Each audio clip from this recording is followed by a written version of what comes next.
Welcome to this explainer. We're diving straight into the final 8 teams of the 2026 World Cup, breaking them down into narrative tiers. I mean, the stakes literally could not be higher right now. The Cinderellas, they've mostly gone home. The host nations are out. What we are left with is the absolute elite of global football. So, how do these final 8 stack up? What are the overarching stories driving them toward that trophy? Let's get right into it. To understand the macro story of this tournament, you really just need to look at a single powerful number, 6. Now, traditionally, history tells us European teams struggle or flat out fail when the World Cup is hosted outside of Europe. You can check the record books going all the way back to 1930 for proof. Yet here we are in North America, and we are witnessing a massive shift. 6 of the final 8 teams are European. It's a total inversion of what we'd normally expect. That continental divide is just staggering. We've got 6 European contenders, Belgium, England, France, Norway, Spain, and Switzerland, dominating the quarterfinal spots, versus just 2 non-European teams, Argentina and Morocco. To put that into perspective, this is the highest number of European quarterfinalists playing outside their home continent since all the way back in 1994. And honestly, what makes this dominance so mind-blowing is that they're doing it while battling massive geographical hurdles, specifically the sweltering North American heat and the absolute gauntlet of high-altitude venues in Mexico. All right, before we start sorting these teams into our narrative tiers, let's peek at the hard data. The Opta supercomputer win probabilities paint a pretty clear picture of the heavyweight favorites. France leads the pack with a 27.13% chance to take it all. Spain is right on their heels at 22.07%, and England sits at 17.03%. Definitely keep those numbers in the back of your mind as we go, but as any hardcore football fan knows, a statistical probability doesn't always account for the beautiful, chaotic randomness of knockout football. So let's jump straight into our first tier, the massive underdogs, featuring Belgium and Norway. Now, don't let the word underdog fool you. These are highly dangerous squads, but they rely on highly specific tactical formulas to survive against deeper rosters. Let's look at Belgium first. Their absolute bread and butter, direct counterattacks, basically using Romelu Lukaku as a battering ram. In the last round, they completely bypassed the United States' press by just launching long chips right over the top to him.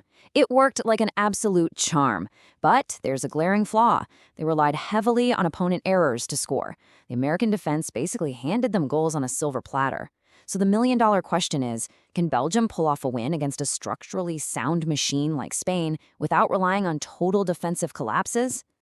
Moving over to Norway, it's a strikingly similar vibe. Their undeniable superpower is, of course, the absolute phenomenon that is Erling Haaland. The guy has already netted 7 goals this tournament. Coach Ståle Solbakken has masterfully hidden Norway's defensive gaps by tailoring their entire system to feed Haaland in transition.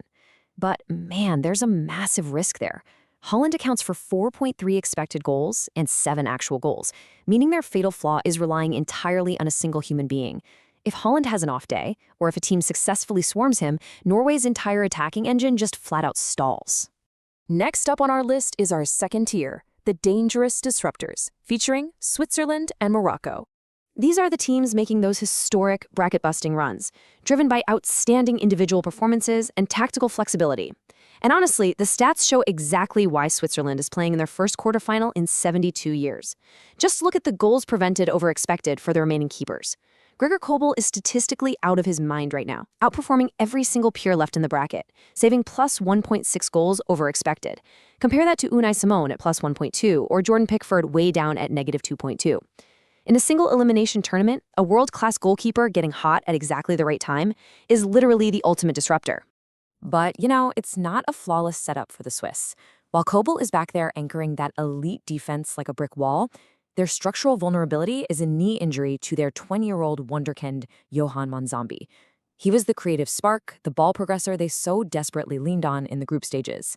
If he can't lace up against Argentina, Switzerland's severe lack of attacking firepower could absolutely be their undoing. Let's pivot to Morocco's profile. Their greatest strength is phenomenal tactical flexibility. They can totally dominate possession, or they can sit back and hit you with devastating counterattacks. And this adaptability is actually fueled by some world-class athletic prep. They use high-tech training systems like these portable cognitive and athletic assessment labs at the Mohammed VI Football Academy to build unparalleled stamina. It's cutting-edge stuff. But, just like the Swiss, their fatal flaw is a critical injury. Losing their star striker Ismail Saibari to a hamstring issue severely limits their ceiling. It completely strips away their most dangerous transitional threat. Let's step up into our third tier, the heavyweight contenders. This one features Argentina and England. What's so fascinating about both of these squads right now is that they're surviving and advancing on sheer superstar talent and grit, despite showing some incredibly glaring structural issues on the pitch. For Argentina, the narrative is legendary, but also kind of precarious.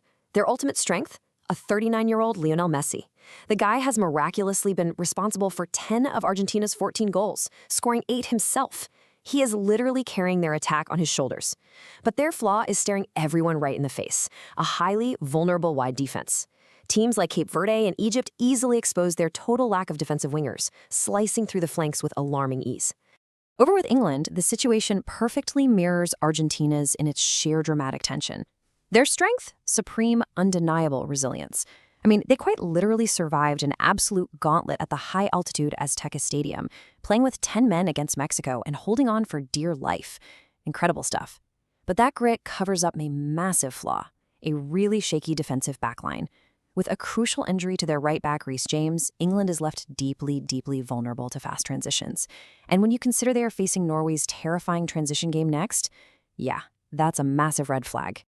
Finally, let's dive into our fourth and final tier, the ultimate favorites, featuring France and Spain. These two are the absolute powerhouses of the tournament.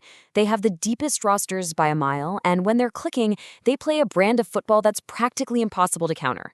Former England midfielder Danny Murphy recently said, considering the need to play extra time with tired legs in hot weather, it's hard to exclude France as champions given their firepower. And he totally hit the nail on the head. France boasts a terrifying 14-goal attack fueled by superstars like Mbappé, Dembélé, and Olise. But maybe, more importantly, their sheer bench depth in 30 degrees Celsius heat means they can casually sub on world-class fresh legs in the 70th minute. It makes them relentless. However, even the ultimate favorites have an Achilles heel. France's core strength is having arguably the best attacking trio on the planet. But their critical flaw? They are highly susceptible to elite possession teams. See, while France can absolutely outscore anyone in a wide-open game, their pressing is actually pretty mediocre. They really struggle to win the ball back. And this is exactly the vulnerability that Spain exploited to perfection against them at Euro 2024, to just completely starve those attackers of the ball. And speaking of Spain, former French defender Gaël Clichy summed it up perfectly. He admitted, Spain seems to win every tournament at every age level, so they are naturally favorites. And honestly, it's true. Spain plays a brutally effective style of football that mirrors an elite, well-oiled club team, rather than your typical kind of disjointed national squad. They don't just beat their opponents, they systematically constrict the life out of them. The statistics backing Spain up right now are just absurd. They are the first team in history to record 6 consecutive World Cup clean sheets, a streak dating back to 2022. They have allowed exactly 0 goals in the 2026 tournament so far. 0. Plus, they are the top-ranked team in forcing high turnovers. Spain is riding one of the greatest defensive runs in World Cup history, completely suffocating teams into submission before they can even think about crossing midfield. But hey, Spain isn't completely invincible either. That historic defense and pressing is their core strength, for sure, but it's balanced against a very noticeable flaw, finishing struggles, which are heavily compounded by winger injuries.